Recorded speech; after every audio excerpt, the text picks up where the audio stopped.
portrayal of Orsino varies greatly between She's the Man and the film adaptation of Twelfth Night, by the way of his masculinity. She's the Man introduces Orsino, Duke, as a hyper-masculine athlete who's all man all the time. From the time he's introduced, it is clear to the viewer and Viola that Duke is a man's man.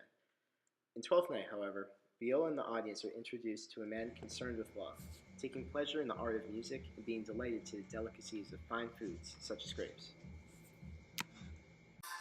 When first introduced to Duke Orsino in She's the Man, it quickly becomes very clear to the audience that he's portrayed as a hypermasculine figure. And the first impression that we get of him, seeing him shirtless hanging out with his friends in his room, is that he's this hypermasculine guy who's gonna embody all the characteristics of what we stereotypically see as a man's man in film and media. Later on in the movie, however, we discover that Duke Orsino is not as superficially masculine as we previously thought, and although this is a redeeming quality, this isn't something that we find out until later on.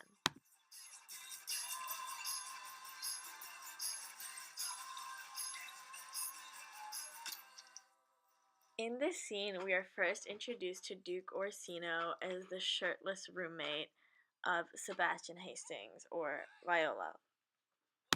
In an attempt to maintain her cover and appear as a man, Viola goes in for a traditional greeting amongst teenage boys, ending in a hug, which Duke Orsino clearly feels has lasted too long and quickly pushes her away from him. However, later on in the movie, behind closed doors when it's just Sebastian and Duke reveals a more sensitive side of himself that we haven't seen before, begging the question, does he put on this hyper-masculine mask in front of his other friends?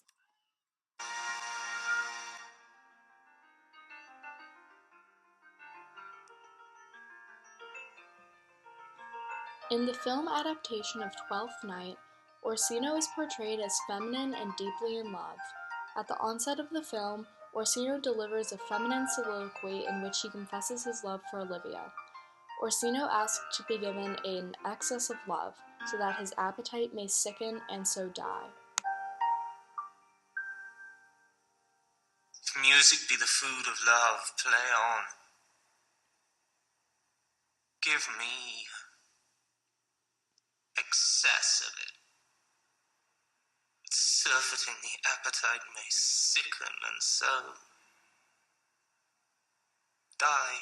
His desire for love places his emotional nourishment above his physical needs, establishing a strong connection between love and fulfillment. However, his love is paralleled to his current state of pain. As he speaks of his request for his appetite to sicken and so die, Orsino notes how deeply his love for Olivia has impacted his emotions. Her denial of his love strikes him in such a manner that he wishes for his want of her love and approval to die, thus relieving him of the misery attached to his love. Dying for. Oh, it came on my ear like the sweet sound that breathes upon a bank of violets. Stealing, giving odor. As Orsino continues his speech, he continues to use poetic, and thus inherently feminine, language.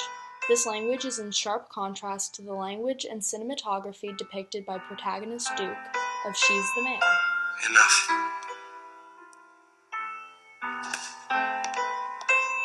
No more.